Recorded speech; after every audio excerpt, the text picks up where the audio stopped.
Boa noite. Para você que gosta, vai mais um relato estranho. Nelson e Maria tinham acabado de se mudar para Fernandópolis, cidade que ficava no interior de São Paulo. O lugar era muito sossegado e bonito. Maria havia comprado aquela casa com o dinheiro da aposentadoria de Nelson, que sempre foi muito trabalhador. Mas ele tinha um grande problema: era alcoólatra. Talvez fosse por isso que Maria optou por comprar uma casa no interior, pois assim Nelson, agora aposentado, teria muitas tarefas para fazer, como carpintaria, cuidar da criação, etc.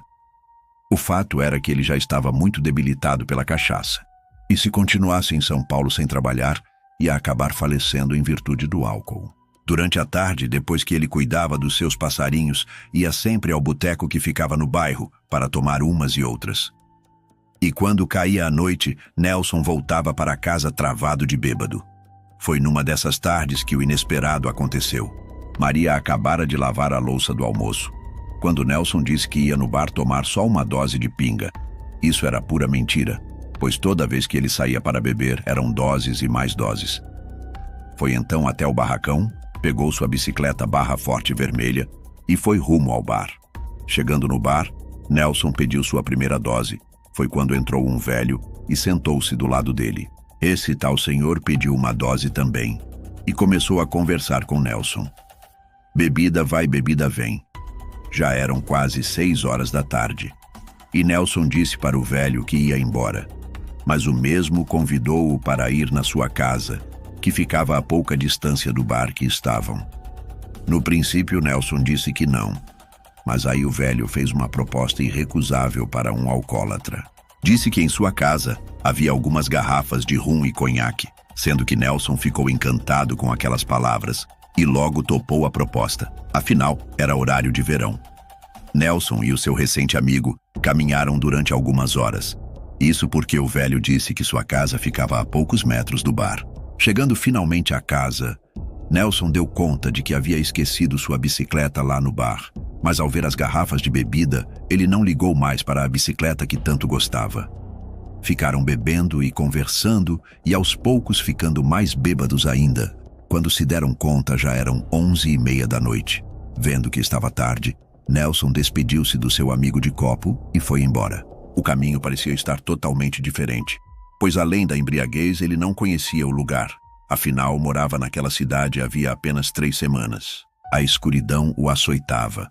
O vento gelado parecia cortar a pele e a bebida parecia subir a cabeça mais e mais. Foi quando, ao pegar uma ladeira, deu de frente a uma pista rodoviária. Agora Nelson estava mais desesperado do que nunca, pois eles não haviam passado em nenhuma pista rodoviária.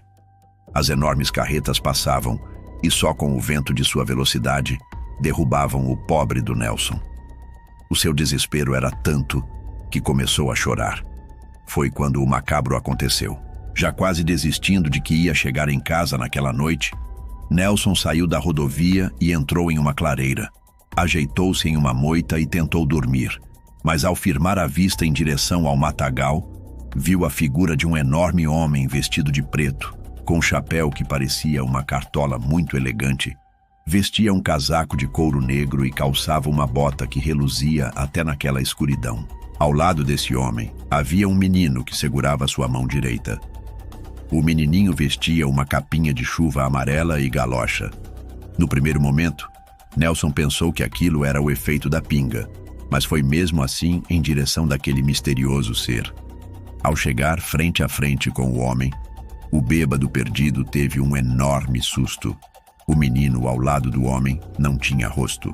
Nelson ficou tão horrorizado que ao efeito da bebida passou na hora.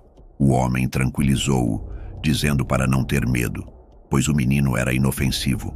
Nelson surpreende-se quando o enorme homem pegou na sua mão e disse que o levaria para casa, pois sabia aonde morava. O bêbado, que após o susto já não estava mais, fixou o olhar no rosto do homem e ficou pasmado, pois a criatura tinha olhos de fogo. Mas mesmo assim Nelson não fugiu, pois a força que o homem segurava sua mão era tanta que não havia nem como escapar. Caminharam lado a lado por uma trilha. Nelson puxava a conversa, mas ele não respondia. O homem segurava o garotinho com a mão direita e com a esquerda segurava o assustado Nelson. Para sua surpresa, chegaram na casa em 15 minutos e, para seu horror, quando se virou, as duas criaturas já não estavam mais lá. Nelson entrou em casa todo sujo de lama. Maria estava dormindo no sofá e, ao seu lado, havia um cinzeiro com várias betumas de cigarro. Logo, Nelson notou a preocupação de Maria. Já se passaram 17 anos. E até hoje Nelson senta na sua varanda com seu cigarro de palha e fica pensando o que era aquilo que o ajudou naquele momento de desespero. Será que era algum demônio que protege os bêbados? Ou será que era apenas fruto da sua imaginação? Hoje Nelson não toma mais nada de álcool e é uma pessoa muito pensativa, pois só ele e eu sabemos o que aconteceu naquela noite tenebrosa. Mas ficou a dúvida sobre quem ou o que era aquele homem que o levou para casa. Até a próxima.